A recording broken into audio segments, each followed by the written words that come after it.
The second one, we didn't do one in February because that was when we did our convention around the country, but now we're back on track, and we sadly won't be doing one in April, being the Easter month, many public holidays, but we will certainly carry on in May with our concrete fixes. So if you would just allow me quickly, I'm going to share my screen, and I just want to share a presentation with you. So one moment, please.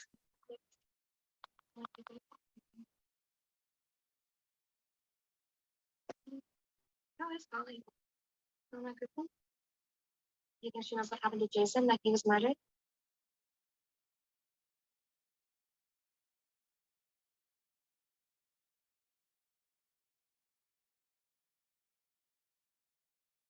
Ladies and gentlemen, I'm about to share my screen.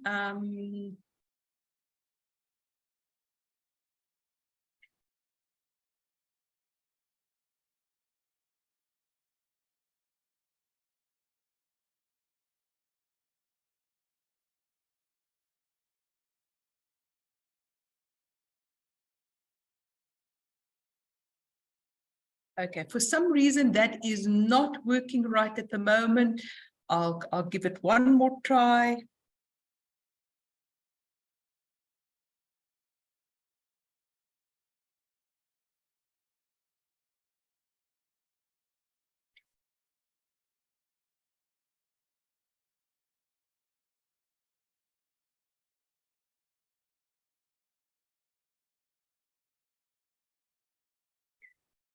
What I think I should just carry on by sharing with you in the meeting is we're always thankful to all our members, our partner members are AfriSam, Lafarge, PPC and Sapaku.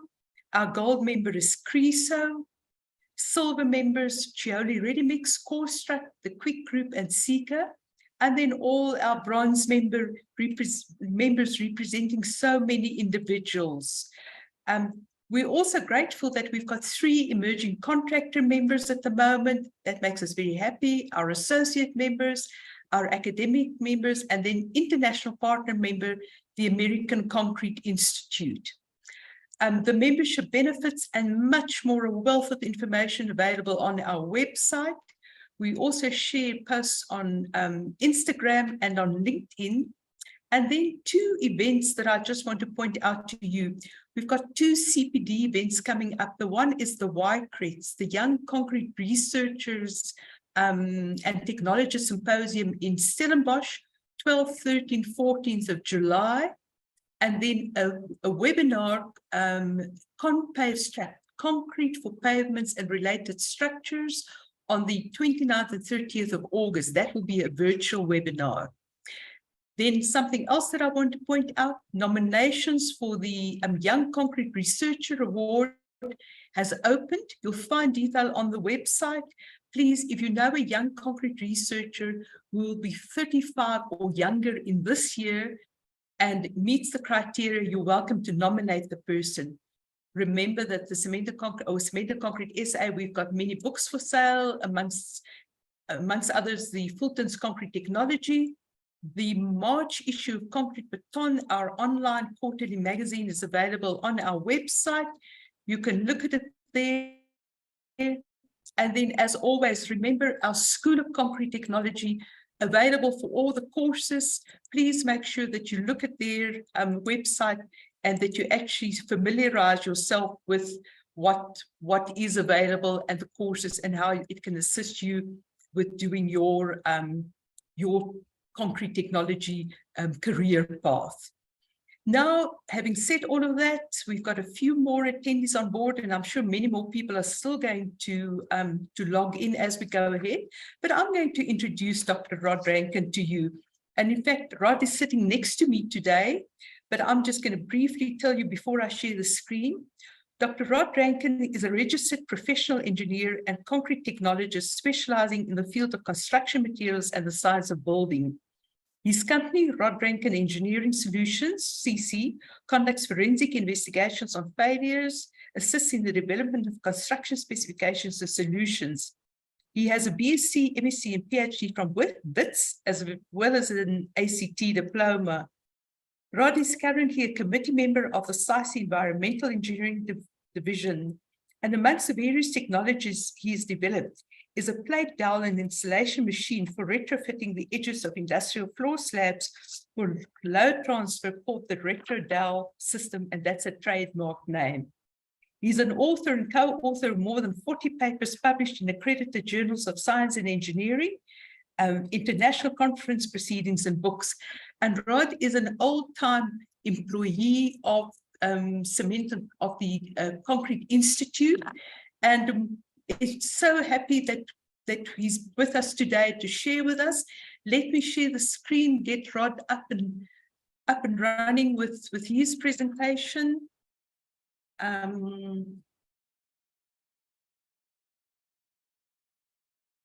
Rod, and there you go. I'm handing over to you. Now it's for you to present to us. Thanks, Andy. Hi, everybody. Thank you for this opportunity. First question, as always, can everybody hear me? So what I'm going to talk about is a very old technology that's had a renaissance in the last 30, 40 years, and which I believe has much promise. To go to the next slide, it's called rubble masonry concrete, or rubble rock masonry, and it's a composite. It's a type of concrete, but it uses much larger boulders. It uses large stone particles about the size that a person can comfortably lift. So those would be particles anywhere from about 1 kilogram to about 40 or 45 kilograms. And it also typically...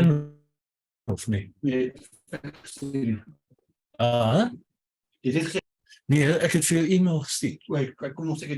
Sorry, Ek het vir jou can I e-mail just ask gestuur. if you mute Kyk of jy yourself, hom kan please? inlog. Can I just ask participants to mute themselves and listen to the presenter? Thank you. Thanks, Andy.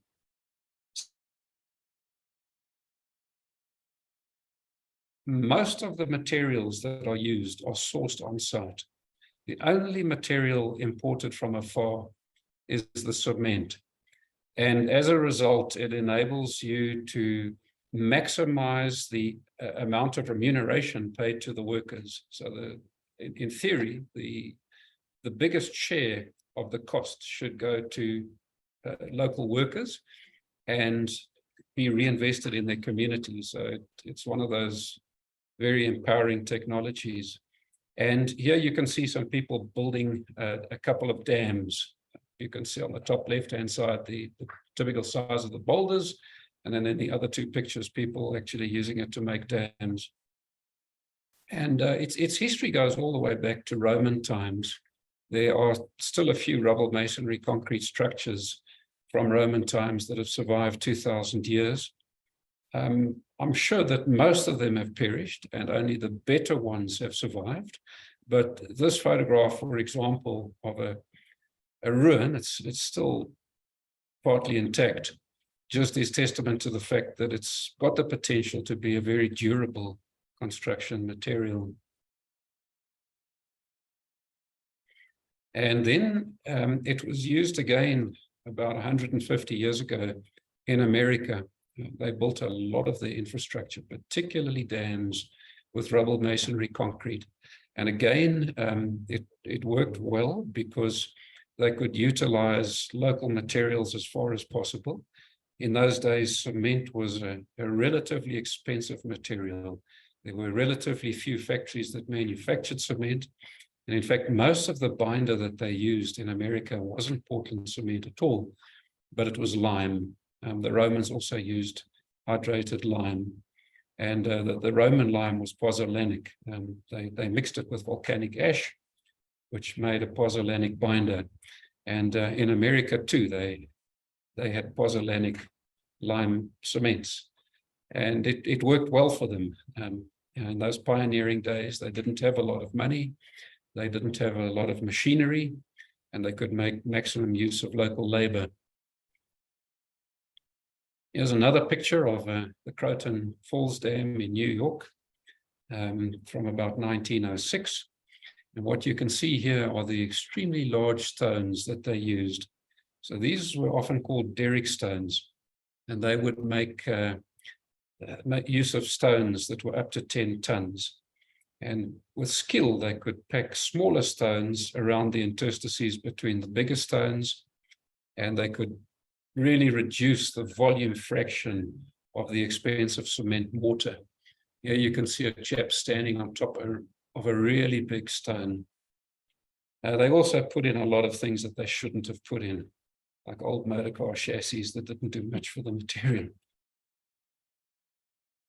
And then more recently, there was a renaissance of the use of this material in Zimbabwe.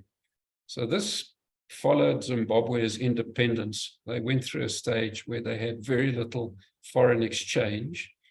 And one of the prime motivating reasons for using rubble masonry in Zimbabwe was to reduce the consumption of liquid fuels, because Zimbabwe has no way of manufacturing their own liquid fuels. They were all imported.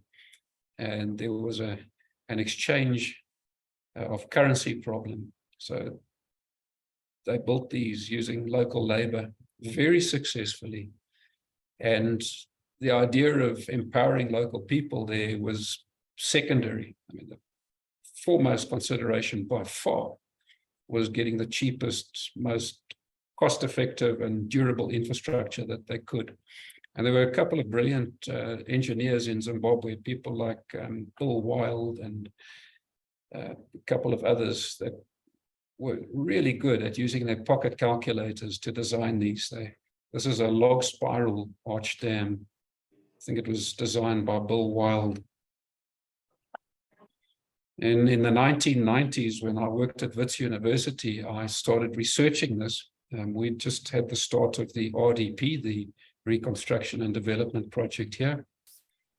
And engineers were starting to ask things like, how strong is this material? We know how strong the mortar is, but how strong is the composite? And they were asking questions like, how come do the Zimbabweans get away with building such large arch dams with absolutely no joints whatsoever to account for post-hydration shrinkage? And there's no post-hydration shrinkage cracks. So here you can see some of the tests that I did. We made these very large cubes to determine the strength, 500 by 500 by 500 cubes. And these weighed over 300 kilograms. Yeah, we were doing some elastic modulus tests using ultrasonics. Yeah, we were testing the mortar, this was either creep or elastic modulus testing.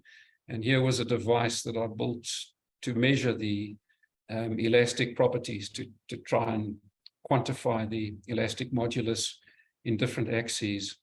So this material has the potential to be very anisotropic. It's a very heterogeneous material. And depending on which way you orient the stones, you can get, you can design it, you can engineer it to have very special properties in certain directions. And this is not new knowledge. Here's a rubble masonry bridge in Cumberland in England. This is many hundreds of years old. And what you can see here is how they oriented the longitudinal stones around the radius of the intrados. So they would put these long faces running perpendicular to the principal stress trajectories, and that would strengthen the bridge. Those guys didn't have finite element models, but their understanding, the inherent understanding of the material was very good. And we have capitalized on that today, but perhaps that was good today. Sorry, please mute yourself if you're not presenting. Thank you. No video of Seanson. Here's a bridge that we built in the Bolobedu district up in Limpopo province. This was in about 1992, 1993. No, it was about 93, in 1993. And it worked very well. And in those days, the fact that it enhanced some labor was a bonus, but it wasn't the overarching concern. And here, the only imported materials were a bit of shuttering in the form of corrugated iron and the cement. Everything else went to the local communities, although there were consultants who took a disproportionately large portion of the fee. There's one of the finished structures. This one, incidentally, interestingly, had some Y20 reinforcement at the top of the arch.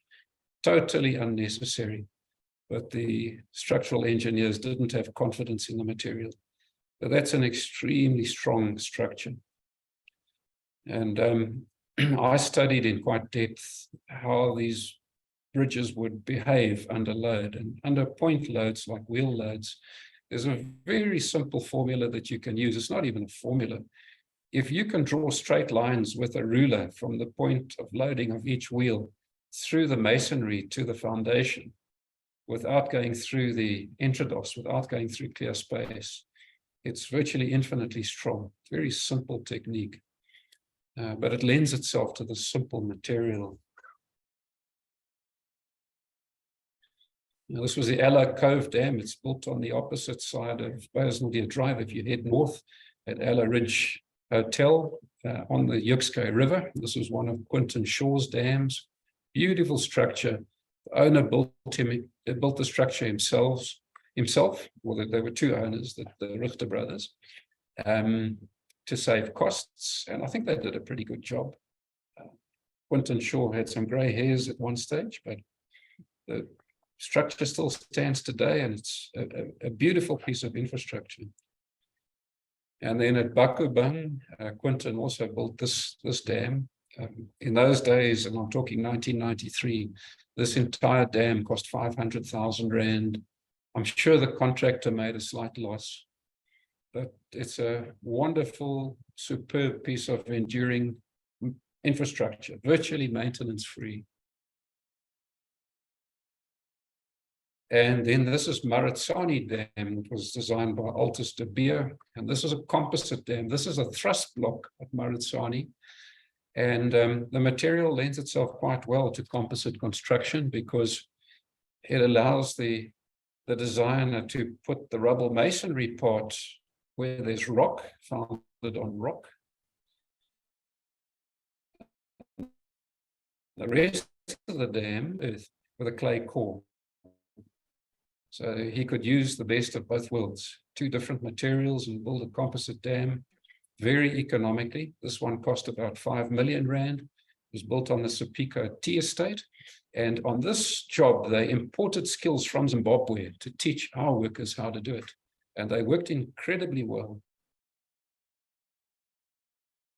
This is another picture of Maritsani Dam under construction. There you can see the thrust block, this abutment here, and then the earth dam wall came in over here. I think the next picture shows the constructed version. So that's the rubble masonry arch, and this is the earth wall. It was another very successful project. And I remember my friend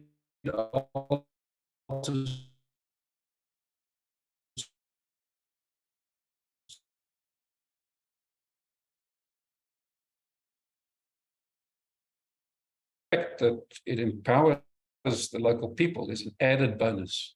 And I think there was something to be said for his philosophy there, because many of the more recent labor-intensive projects have not been a success, and their overarching objective has been to provide the employment, and the technical considerations have been second fiddle.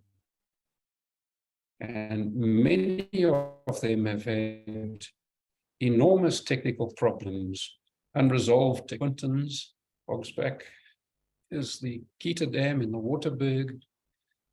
I've only taken a few examples. I think this one was the biggest dam ever built in rubble masonry.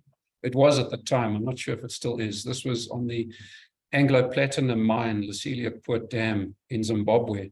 This was a 42-meter high wall. So by world ICOL standards, that's the International Convention on Large Dams, that is a large dam. That's a massive structure, 20,000 cubic meters of rubble masonry. And they used a tower crane there, which made sense, utilizing the labor for just placing it and machines to transport the material, a very intelligent way to optimize the use of a material like this, get the best of both worlds. In Stein, the insurance magnate, he had one built on his game farm, another beautiful dam designed by Quinton Shaw. There's the finished product, really magnificent structure. There's no reinforcing in this whatsoever. And there's an aerial view of it. So with that in mind, I want to just digress slightly now, and I want to talk about the global meta crisis. And I'm trying to come in with some philosophy on sustainability. So to understand the global meta crisis and how a material like rubble masonry may have a niche sometime in the future, we need to better understand what I call the 4 E's: the exponential function, the role of energy, the role of the economy, and the environment. And unfortunately, you cannot look at any one of these E's in isolation. You have to look at them all together because they're all interrelated. They all affect each other. And if you understand that, then I think it puts you in a much better position to make decisions on where to utilize different technologies and how to help to be part of the solution rather than part of the problem. So let's start with the exponential function. And I've put a picture of a chessboard. So I'm sure most of you have heard the old Chinese story of the guy that invented the game of chess. The man who invented it was asked by the emperor, what could the emperor do to thank him, to pay for this wonderful game that he'd invented? And he asked for something which sounded relatively benign. He said, take a chessboard with 64 squares, put 1 grain of rice on the first, 2 grains on the second, 4 grains on the third, and every time double it.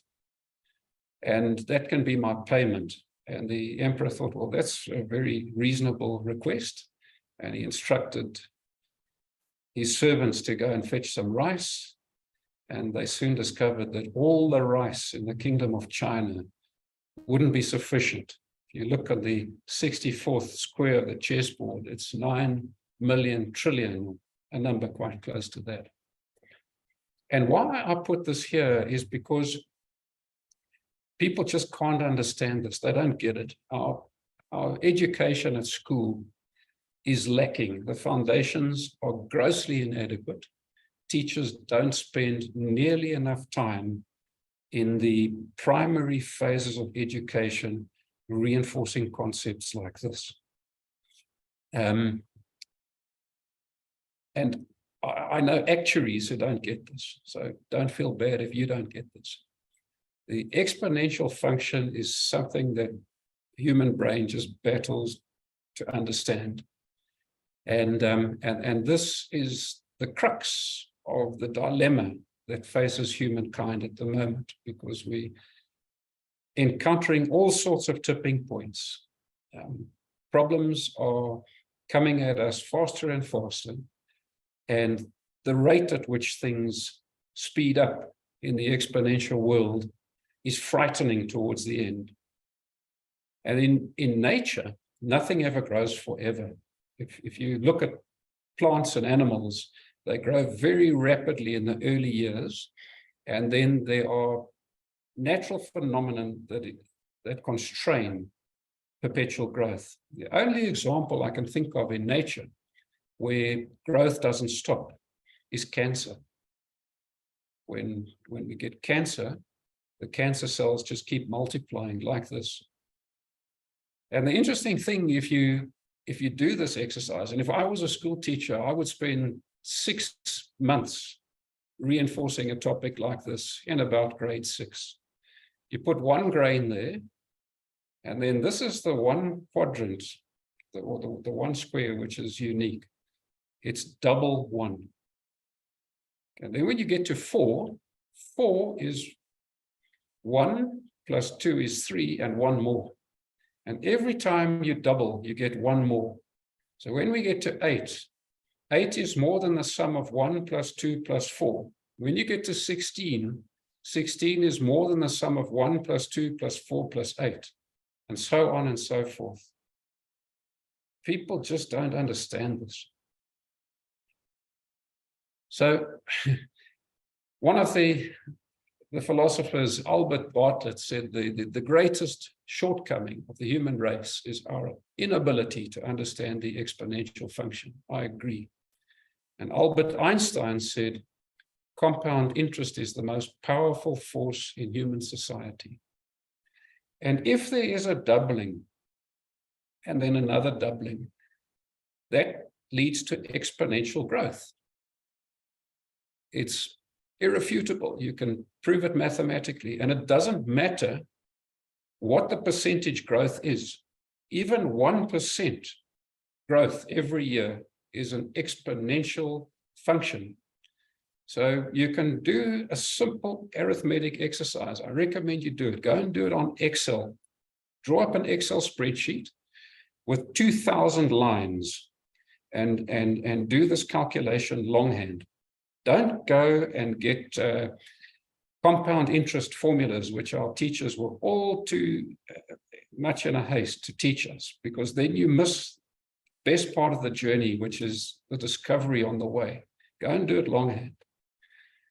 And if you had been around in the time of Jesus and you had invested $1 in a bank account, earning compound interest at the rate of 1% per year, that sum would have grown to more than all the currency in the entire world today. I'm sure you don't believe me, but go and do it. Go and rule 2,000 lines of Excel. There's a rule of 72 that you can use. If you take the number 72 and you divide into 72 1%, you will get the doubling time. So in 72 years, at 1% interest, you will double your money. You'll have $2. And if you have 2% interest, you will have doubled your money in 36 years. And if you can earn 4% interest, you will have doubled your money in 18 years, 8% in 8 years. And that's how it works. And the rate is staggering. I've got a picture here, and I want you to do this thought experiment. It's a 10 megaliter reservoir. And if I took you to this reservoir and we walked up together up this cat ladder, and on the inside of the reservoir is another cat ladder, and we start descending this cat ladder on the inside. If I took some handcuffs and I handcuffed your hands to the top rung of the ladder, and then I had a magic eyedropper which produced 1 drop every minute, and every minute it would double the amount of water. My question to you is, how many minutes would it take before you started to drown? Interesting thought experiment. Now, I've done the math, and I did it longhand because that's the way that your brain really understands it. I took my chemical balance and I put 10 drops of water down. It comes to 0.27 grams. So 1 gram of water is 0.027 grams. And then I doubled it every time. And after 17 iterations, that 1 drop of water becomes just over a liter. After 28 iterations, that becomes 5,000 liters.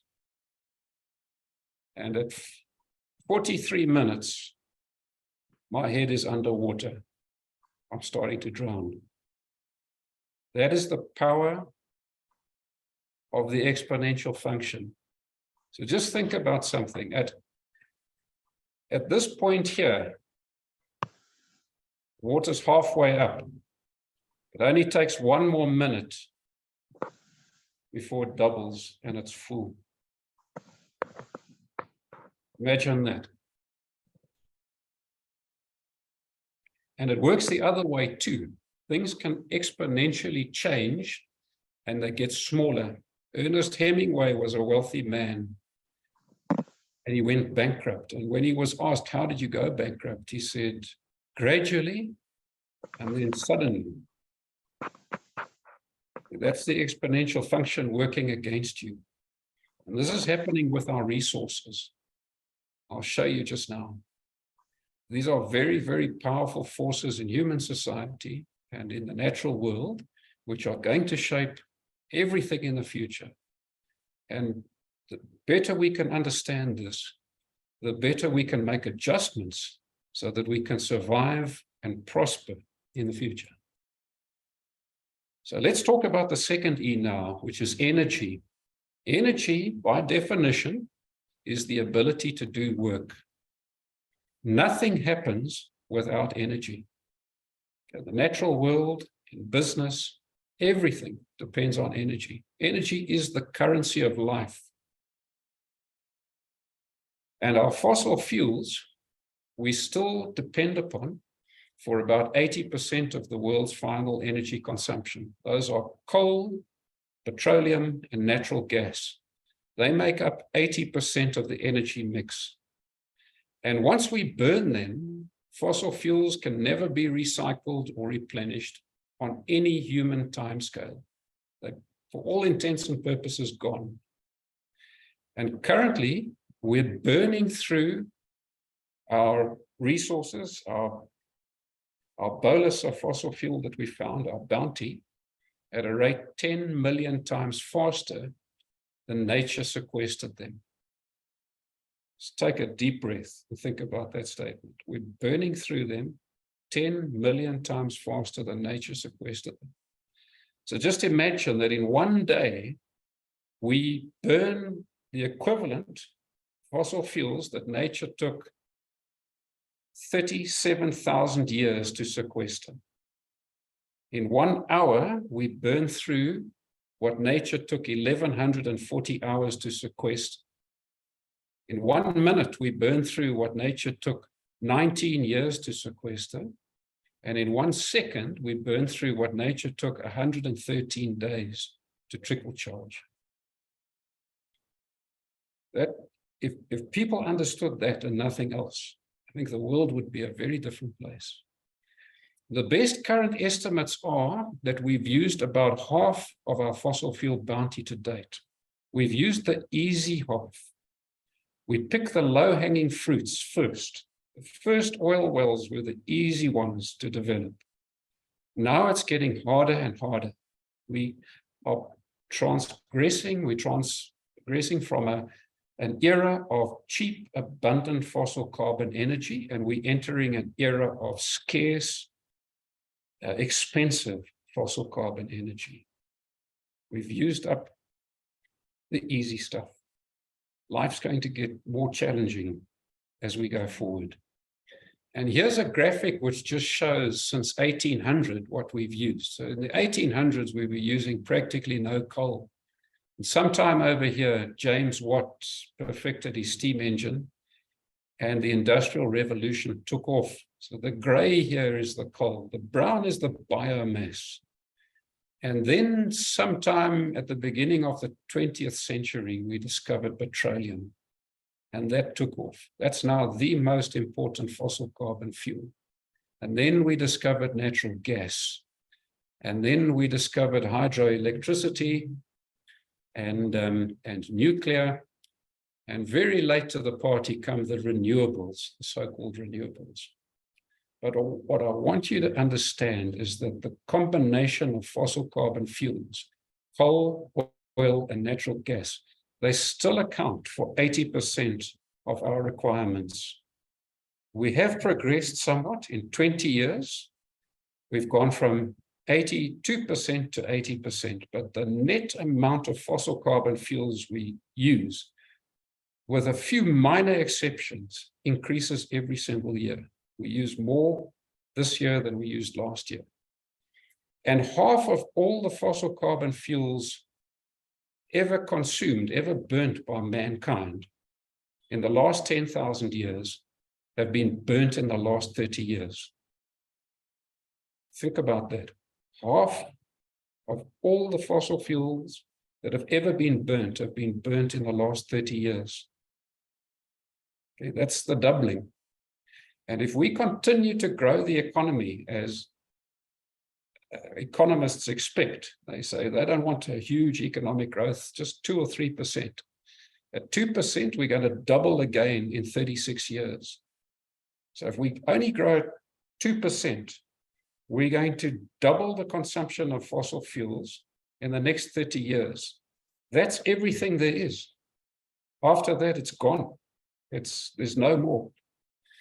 And people say, well, okay, what about renewables? And we have now the Democratic Party's Green New Deal, that we're just going to transition from fossil fuels.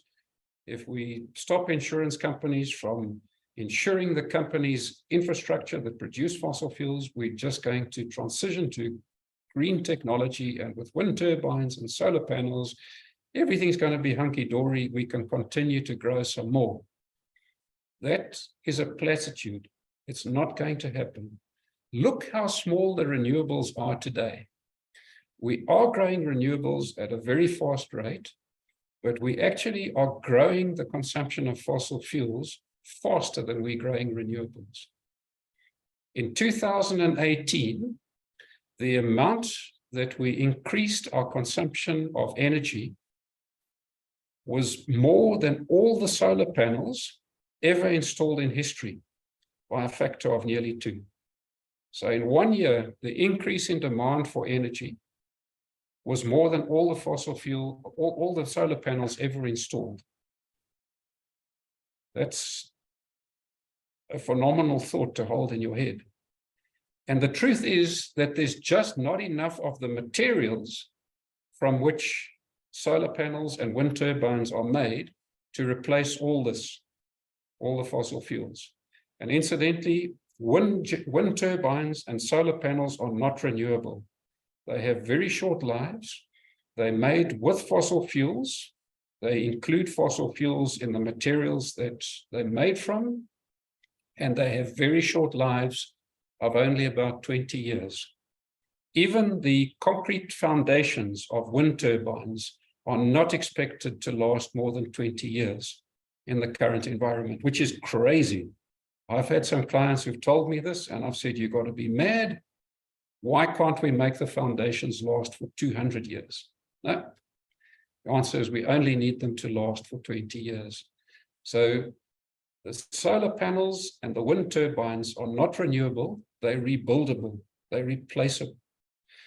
And there's good reason to suspect that in 20 years' time, there may not be enough materials to replace them, because we're using up those precious materials at such an alarming rate. Materials like lithium, copper, cobalt, nickel, silver, neodymium, and rare earth metals like that have very limited supplies, and we don't have enough for even one generation of solar and wind. So what we're going to have to do is reduce our consumption of all energy by a lot. In the near term, at least half. In the longer term, probably to a quarter of what we use now.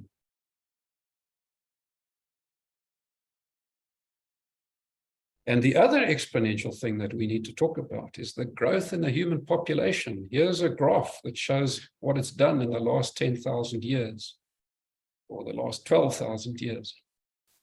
And can you see here, around about, the 20th century, it just went up exponentially. And an interesting thing about this graph is that there's approximately as many people alive in the world today as people who have died in all of human history. This is again the doubling. Think of the grains of rice on the chessboard. The people on Earth today, and I acknowledge that some people say we're not growing the human race exponentially today. It's debatable whether we are or we're not. In Africa, we certainly are still growing exponentially.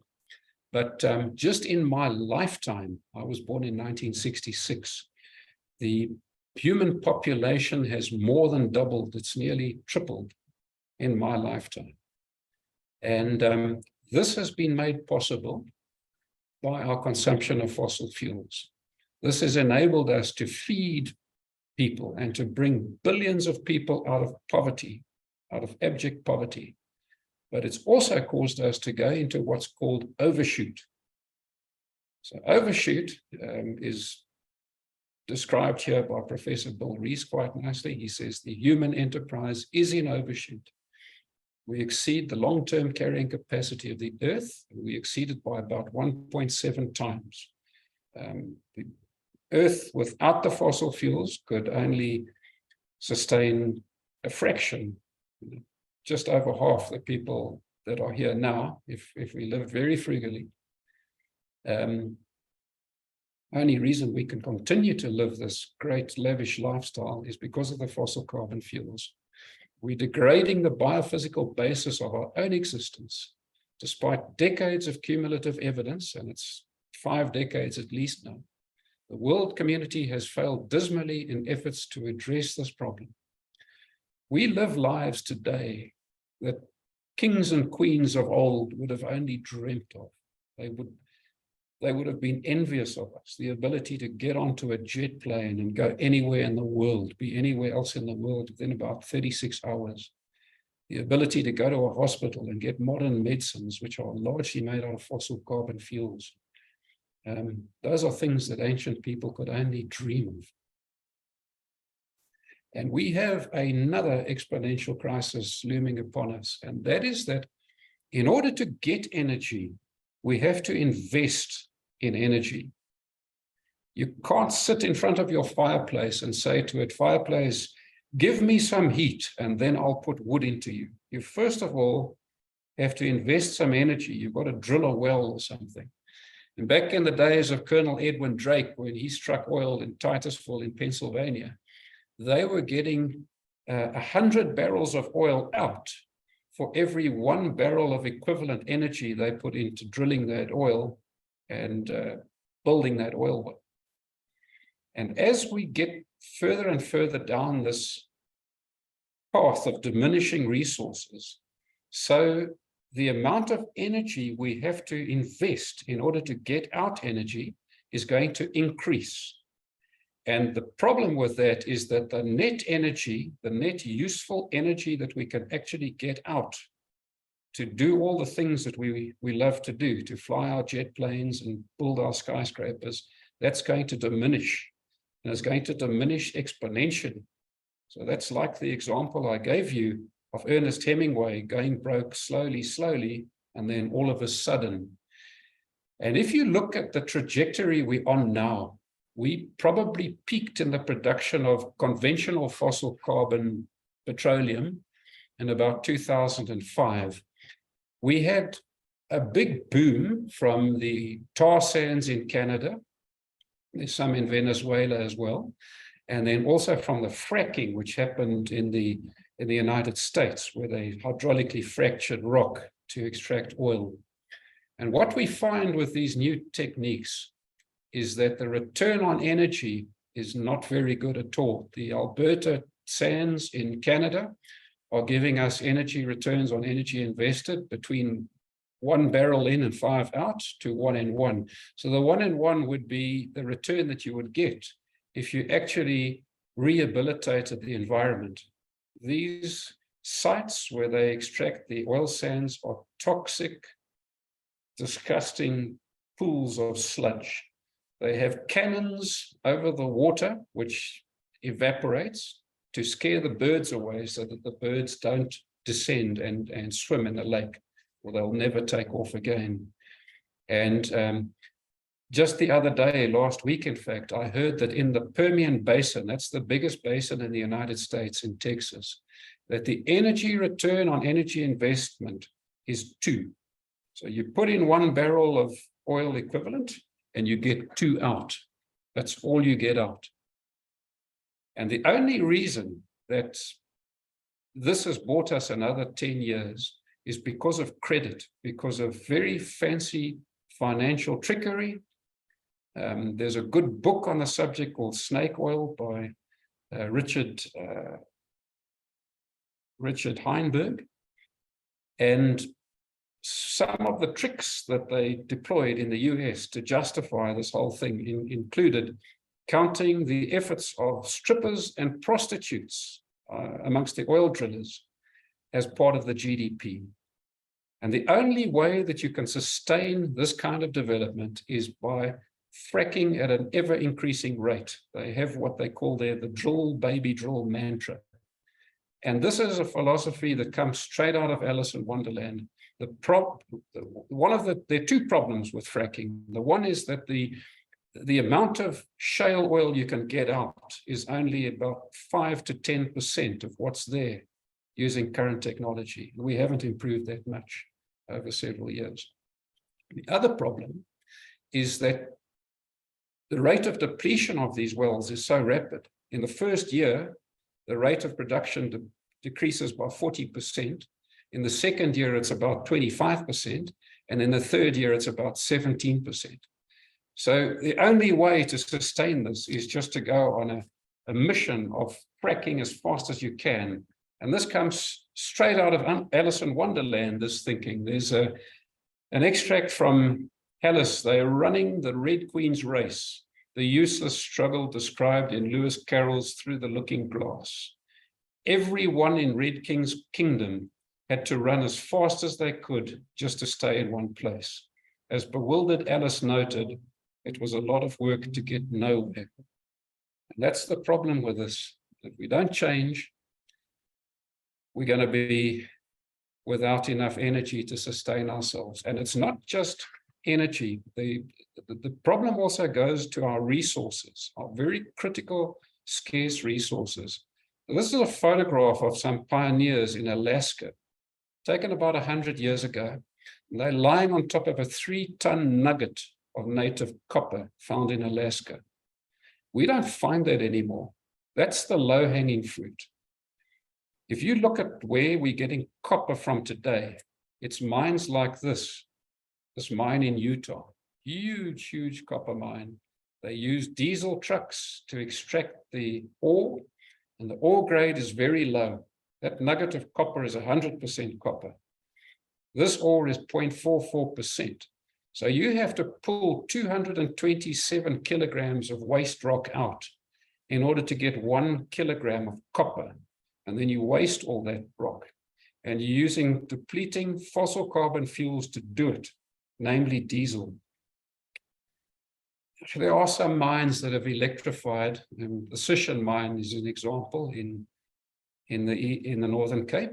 But here they're still using diesel. That's predominantly the fuel source that we use for our mining.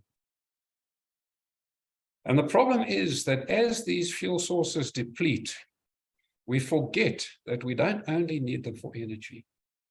Our children and our grandchildren will need them as feedstock for all sorts of materials.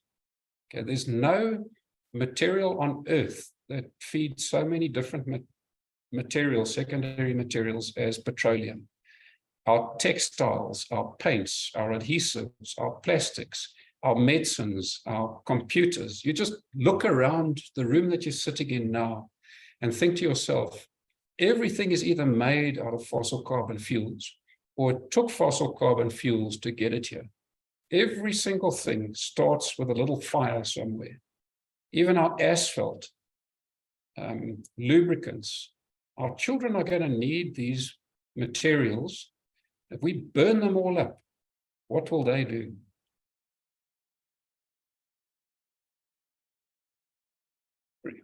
One button. And then there's the question of our food. Our food is literally made out of fossil fuels. If you analyze the protein inside your body, about 60% of the protein in your body comes from synthetic nitrogen. This is nitrogen made out of natural gas, which is it's C4, it's methane. They make hydrogen from it, and then they react it with nitrogen from the atmosphere to make ammonia, and that's put onto the fields. Okay, our fields are plowed with tractors that burn diesel. We then plant using tractors that burn diesel. We then fertilize with synthetic fertilizer made out of petrochemicals. We then spray with pesticides, herbicides, fungicides, you name it, made out of fossil fuels. Then we harvest with fossil fuels. Then we transport to factories where we use fossil fuels to cook and process and then distribute using fossil fuels.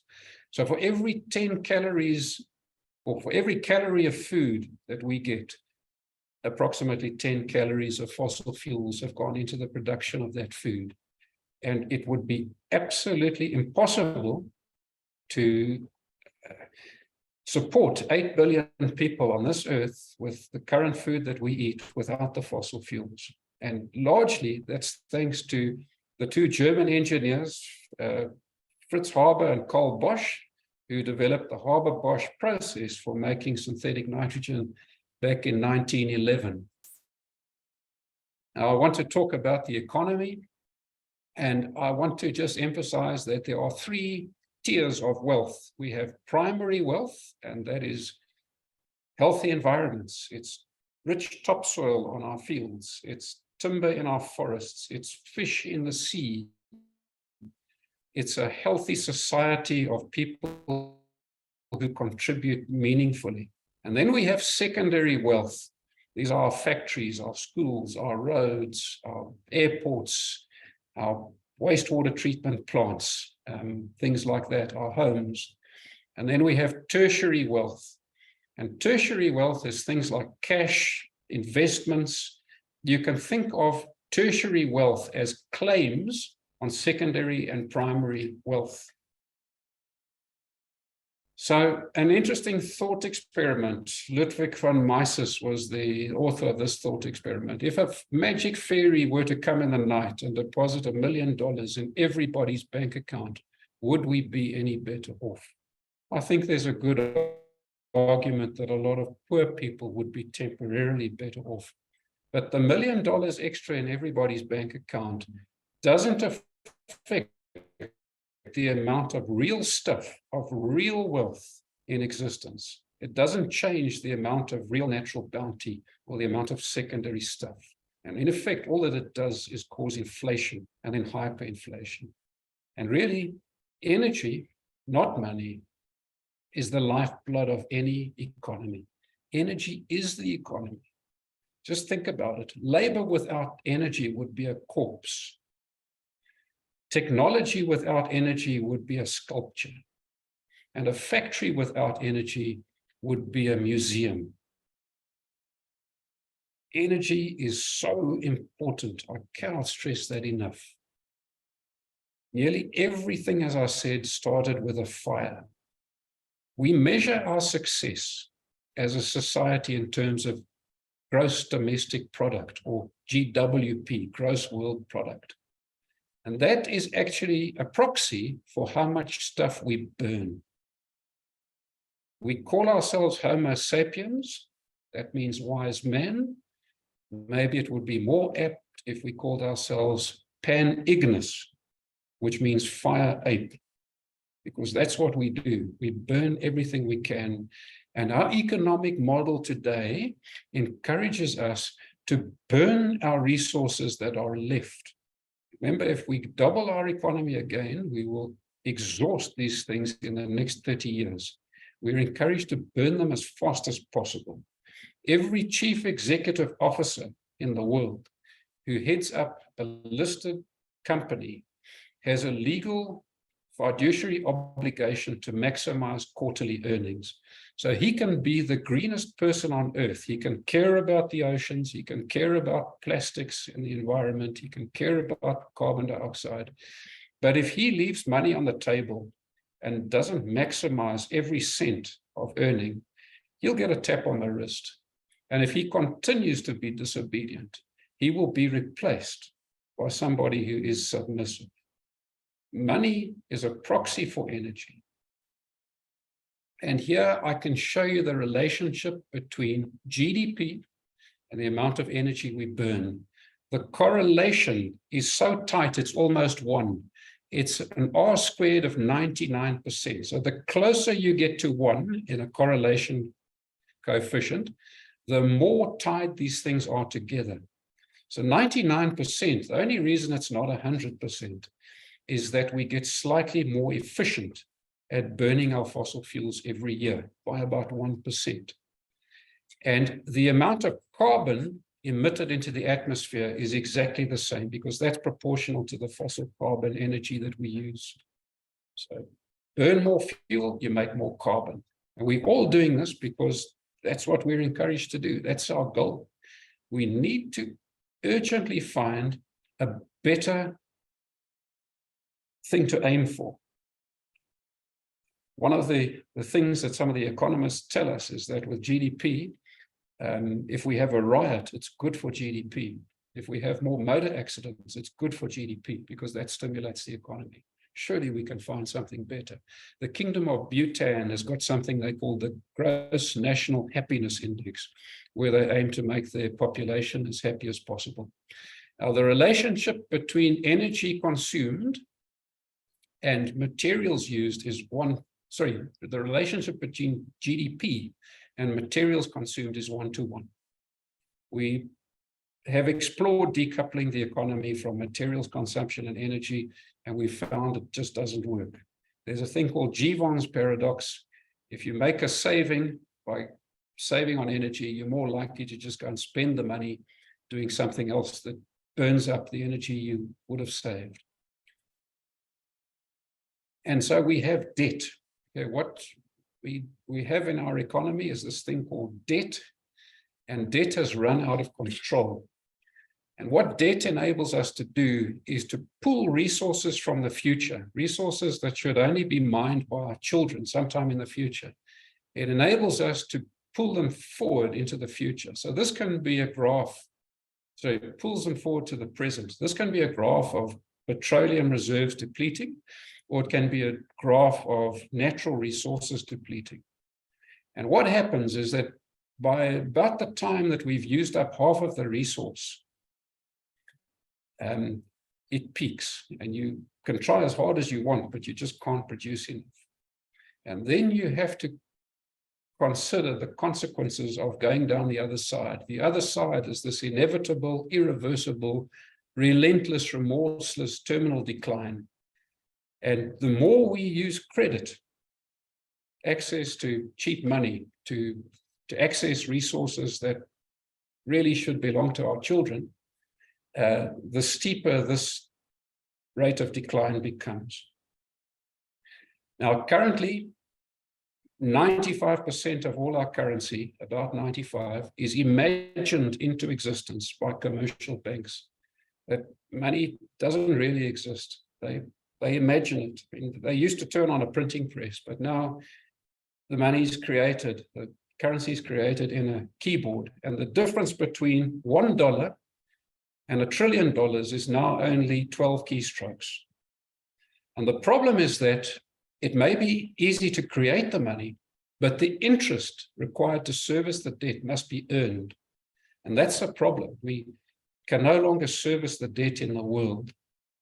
It's running out of control.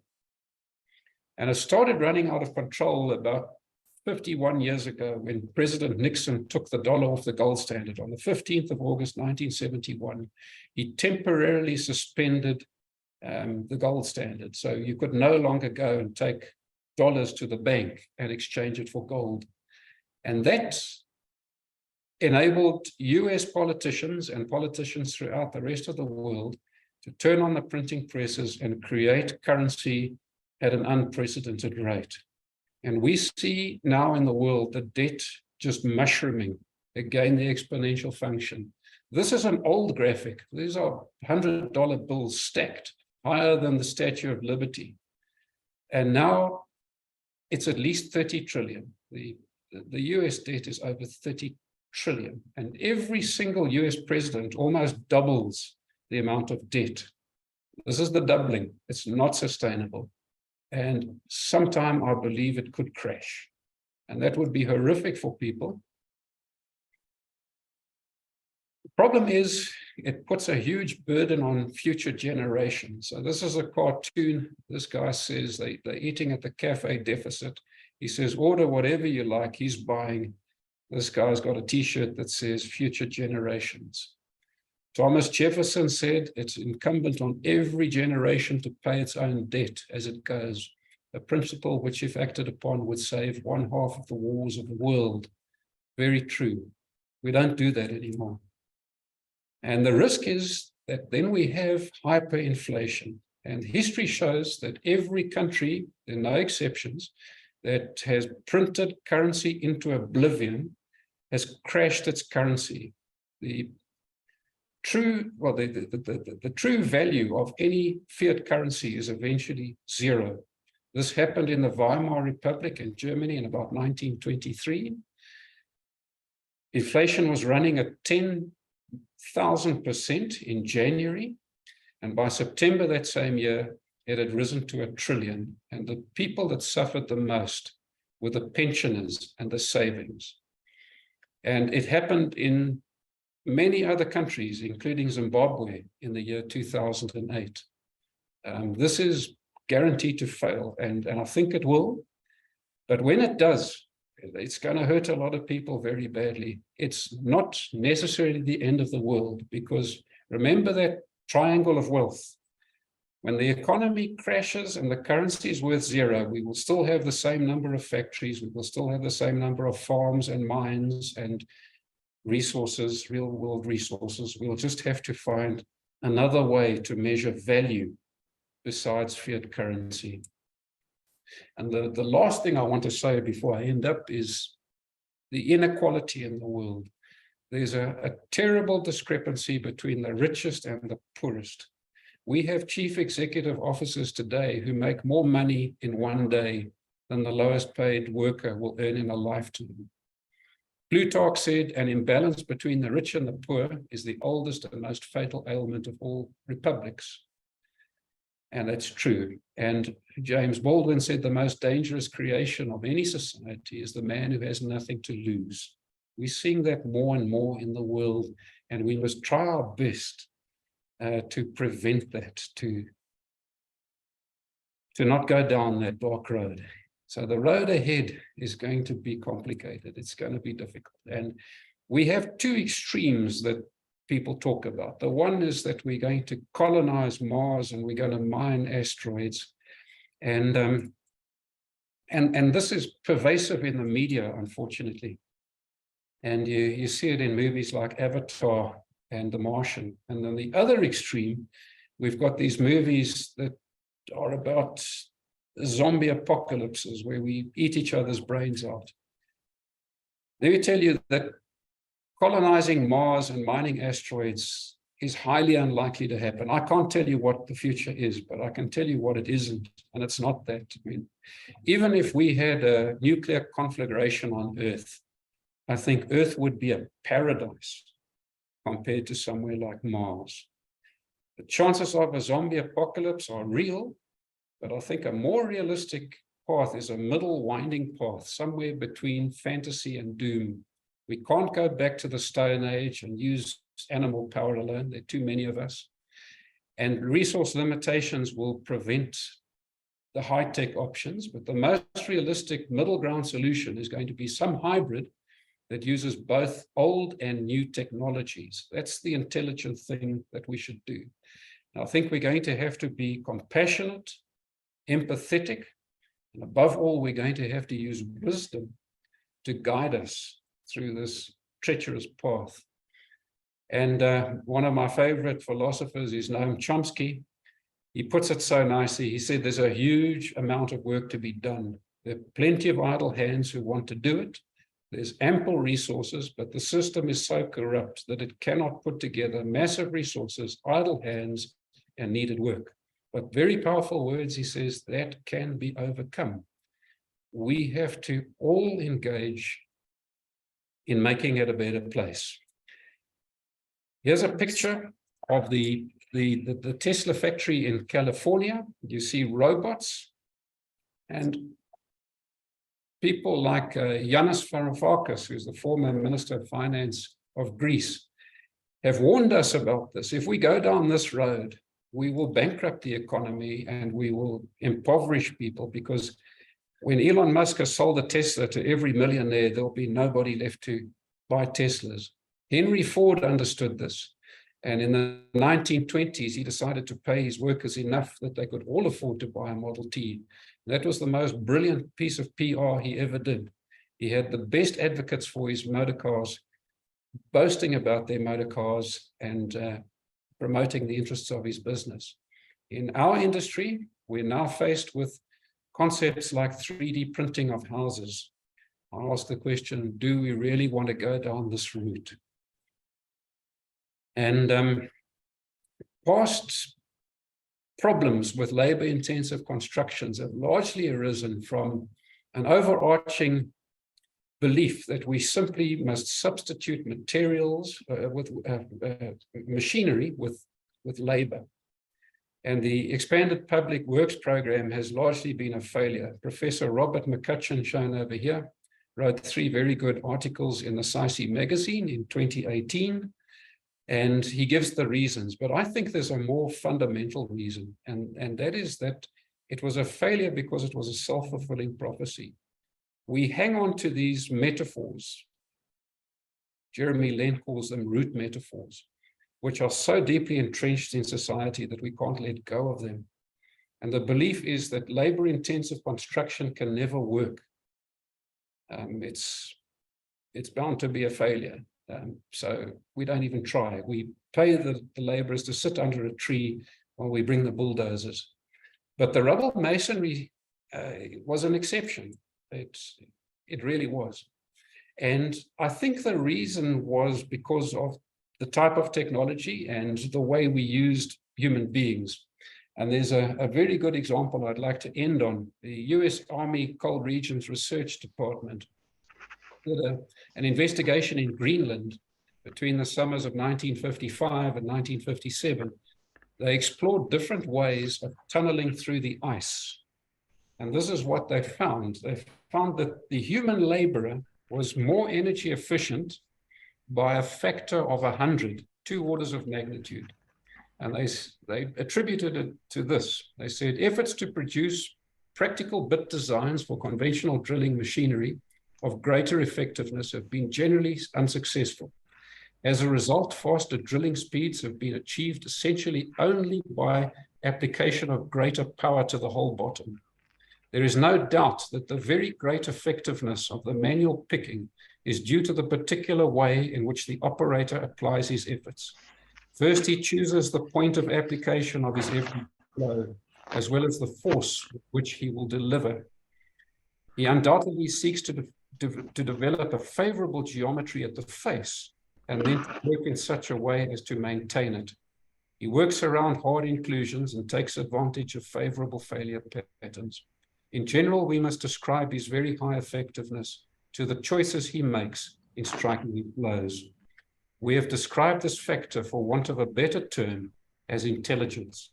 Intuitively, one can see the force of this argument by imagining what would happen to the effectiveness if the man had to operate in the dark.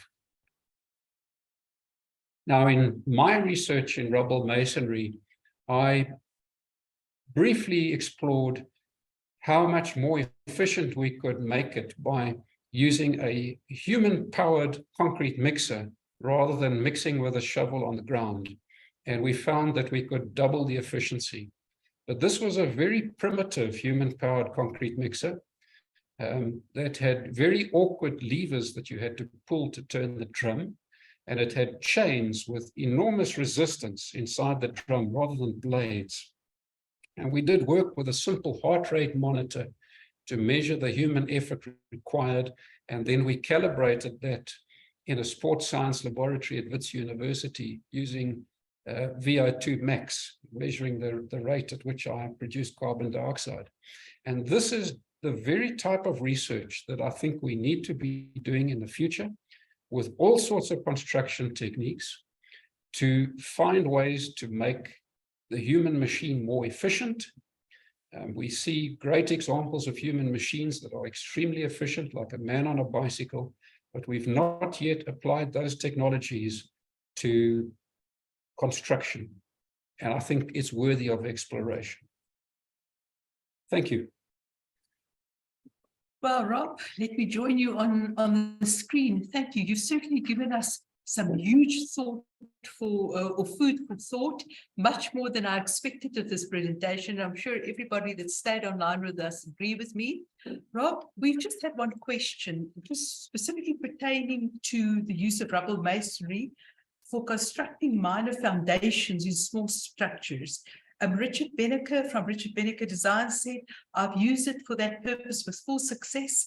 I think it's an overlooked opportunity that's probably widely used informally without proper recognition. Just a quick thought on that comment.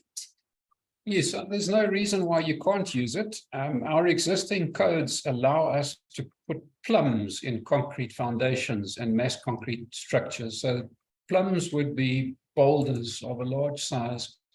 The only caveat I would recommend is just make sure that there's no loose material adhering to those boulders and no clay minerals. Sometimes you find boulders and geologies like dolerite, which due to geoteric alteration decompose on the surface to give you a clay, which the cement paste will bind to, but then the clay comes apart.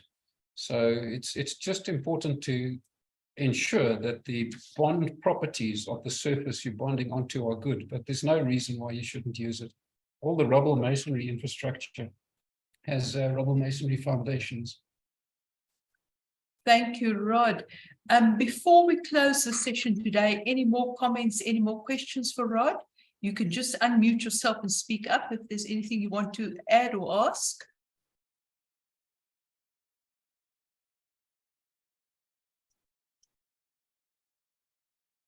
Rod, I personally believe that you've really given us a lot to think about.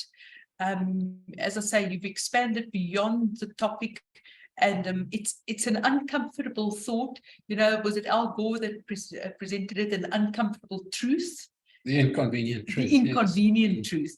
And I think it's an inconvenient and a very uncomfortable truth, but something we all need to hear. So thank you so much for taking the time to present to us today. We look forward to future presentations from you. Thank you, everybody, for attending. Make sure that Natasha has got your details if you need CPD points. The CPD points will be available fairly soon. And I've just seen from Seanson said, thank you, Rod. Your presentation was excellent. So I think you've encapsulated, Sean, what we all feel. Thank you so much. Have a good evening. Enjoy the rest of your day. Take care, everybody. Goodbye.